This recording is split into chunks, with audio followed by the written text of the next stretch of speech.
and welcome to another episode of the Marco Podcast, a show dedicated to the realness of organization and entrepreneurship. This space was created for every woman who needs motivation or inspiration to get organized and to keep going after her dream. I'm your host, Angel J. Sit back and prepare for valuable tips, resources, laugh, and much more. If this is your first time here, welcome and thanks for joining. If you've been hanging around for a while, welcome back, and I hope you brought a friend. Hello, everyone, and welcome to another episode. Today's episode is going to be the second to last episode for this year. So the final episode for 2023 will be re-released on Wednesday the 20th. And I say re-released because I accidentally published it for Wednesday that just passed. So if you've already listened to it, you're going to get it again on this upcoming Wednesday with a couple of updates. So the show will be off for 2 weeks and I'll return on the 10th of January next year.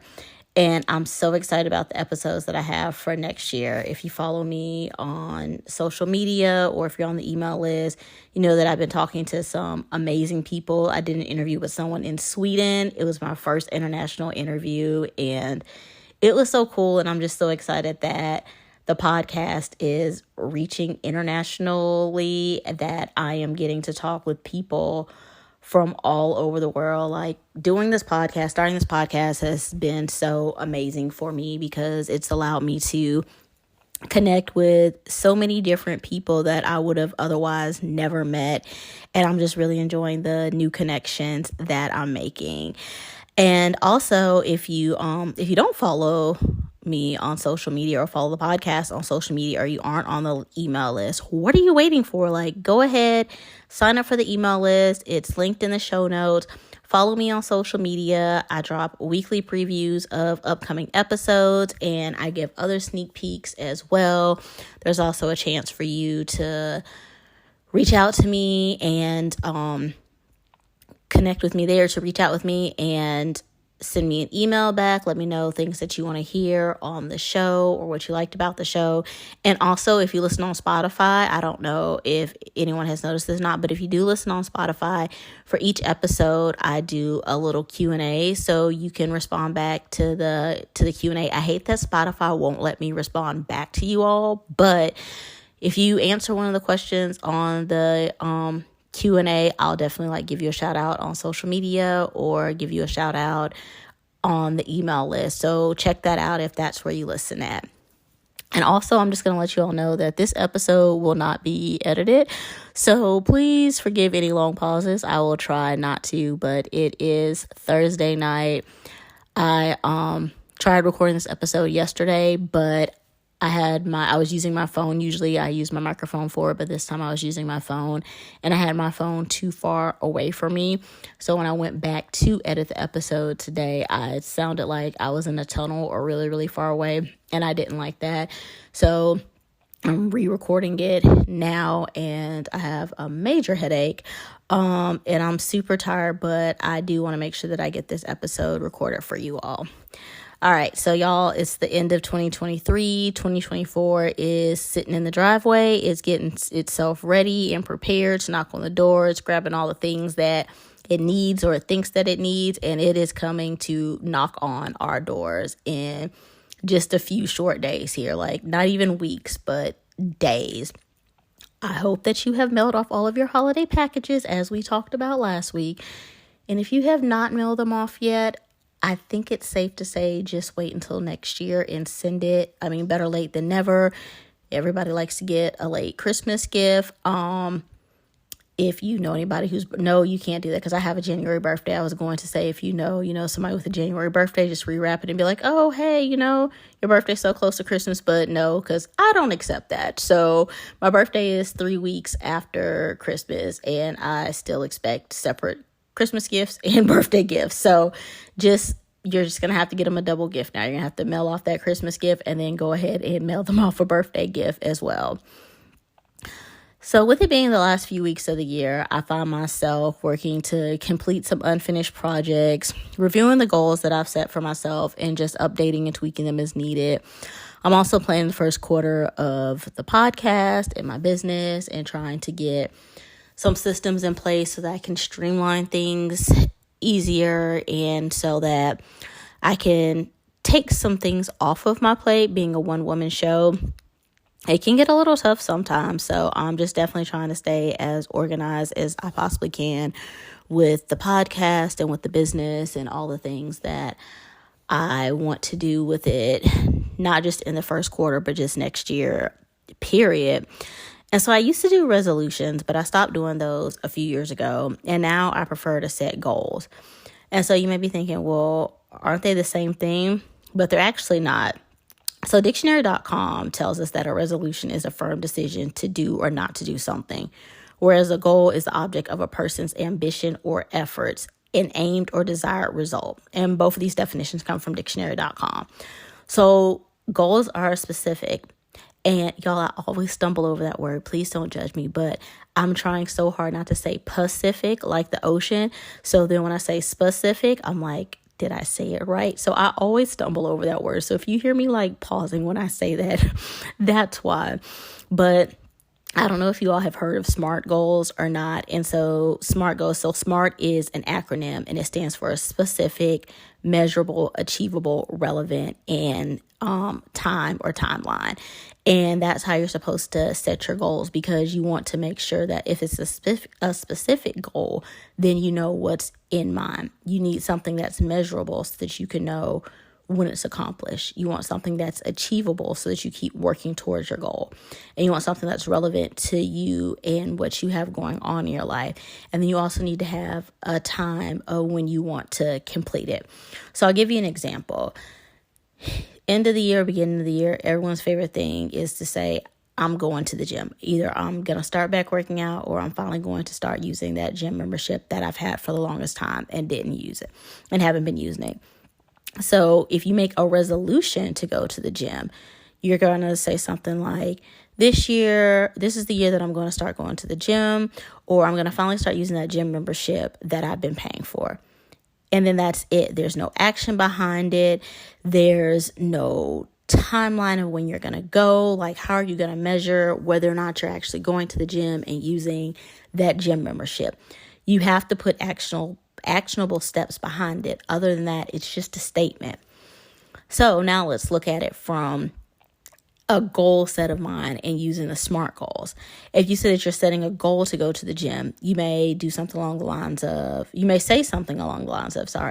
2024, I'm going to go to the gym 3 times a week. This is specific. And it's also measurable, because you'll know if you went to the gym those 3 times a week. And as long as your schedule allows for it and you have the determination, then you'll achieve it. And it's a relevant goal to your health and to what you want to accomplish in life. And then a time of, when do you want to achieve this by? When do you want to start making it consistent that you're going to the gym 3 times a week? Do you want it to be within a month, 2 months? So you're setting those SMART goals, and that actually makes you more likely to do it and to continue doing it if you set a goal versus a resolution, because again, there's an action behind it. And I just want to share a few other things with you that you can do to prepare yourself for the new year and be ready to welcome it in. Make a gratitude list. Like, I heard a lot of people that have just gone through tough times or that are going through tough things this year. And we all go through tough times, tough things. And sometimes that can make it really hard to remember all the good things that have happened. So take a few moments and just grab a pen and some paper and jot down some of the things that you're grateful for in 2023, some good things that happened to you, some good memories that happened to you. And something that my husband and I tried a few years ago, and then I think we kind of fell off with it. I actually think it was the year that I got pregnant. But anyways, we saw this idea somewhere where it's like at the end of the year, so on December 31st, you get a jar. And every time, and then when the new year comes in, every time something good happens, you write it down on a piece of paper and you stick it in that jar. And then at the end of the year, you go through and you dump that jar out on the table or the ground or whatever, and you go through and you read all of the good things that have happened throughout the year. And actually, now that I'm bringing up, like, that's a good idea, and that is something that I may try to do this year, because it can be hard sometimes when you're trying to go back and remember, the good things. Like people say, everybody always remembers the bad, but it's so hard to remember the good. So that's just an idea for something that you can possibly do. And then also make a list of things that you have achieved this year and goals that you've accomplished, that you set for yourself, and congratulate yourself on that. Even if you haven't fully achieved it, but you're close to it or you're working hard towards it. Remember, slow progress is still progress. So congratulate yourself for achieving that goal. And review your finances. I've had a couple of episodes about getting your finances organized. So review your finances and make sure that they are ready for next year, or that you have a plan to reach your financial goals. And then go ahead and tidy up some. You don't have to do a deep clean unless you want to, but just tidy up, straighten up, and get rid of unnecessary stuff that you don't need anymore, that you're not going to use anymore. And indulge in some self-care. It doesn't have to be expensive. Take some time to read a book that you've been wanting to read, or to binge watch a show that you've been itching to try. Listen to a new podcast. Take a walk somewhere. Take a nap. Find a new devotional to start. You can do small things like that. Subscribe to a new YouTube channel, like anything. Self-care does not have to be expensive. Like, you don't even have to leave your house sometimes for self-care. So just think of small things like that, and let the people you love know that you love them. Pick up the phone, call them, send them a text, or if you can tell them face to face, just let them know. Get your planner ready. So I think I told you all before that I'm going to do the academic year calendars now. So it'll run from July 1st to June 30th. So I already have my one that will end on June 30th of 2024. But I will probably very soon here start planning my planner for July 1st of 2024. I have 2 different places that I'm looking at for my planner. So the one place is the one that I use for my planner for this year. And I really like that you can customize it and make it your own, and put in the things that you want to, that's important to you. If meal planning is important to you, if exercising is important to you, budgeting is important to you, you can put in there like planning for travel. Like, I really like that one. And the other one is kind of similar to that, but I think it had like a few more pages or a few more different options that I liked and I wanted to try. So I'm kind of teeter-tottering back and forth between the 2 of those. And so if you want to check them out, if you're like interested in creating your own planner as well, if you want to check them out, the one that I used for this year, it's called Personal Planner. So the website is just personalplanner.com. And like I said, you can customize it. And then the other one that I'm looking at, it's called Golden Coil. I never used that one before, but I do follow them on social media, and I believe they are a smaller business, which is also why I'm leaning more towards like checking them out as well, because small businesses got to support small businesses, So I'm thinking about those, but those are the 2 that I am looking at getting, and I'll probably start doing that sometime soon, because you guys know I love searching for a good planner. And okay, take down your holiday decorations. I know that I said I'm over the whole, getting rid of the old dirt before the new year comes in or whatever. But please take down those Christmas decorations. There is no reason that your tree should still be up in January, let alone February or March. Like, take that thing down. Take your Christmas decorations down at least by December 31st. If you want to leave them up until New Year's Eve, that's cool. But when that clock strikes midnight and 2024 enters, your decorations need to be down. And not only down, but they need to be put away, like stored away, and just waiting for next year. Well, waiting for the end of the year to come around again so that they can be used. Please put those decorations up. But y'all, again, I just thank you all. I know I say this a lot on the show, but I am truly grateful for you all for tuning in and for listening. And also, I have a lot of guy listeners now, so I'm excited about that as well. So thank you guys for tuning in, like guys for tuning in. But thank you everyone for tuning in and for sharing and for all that you've done to support this podcast throughout the year. And again, I'm so excited about the things that are coming next year. So I pray that everyone has a wonderful and safe holiday, and I will chat with you all one more time before the year is out. All right, talk to you later. Bye.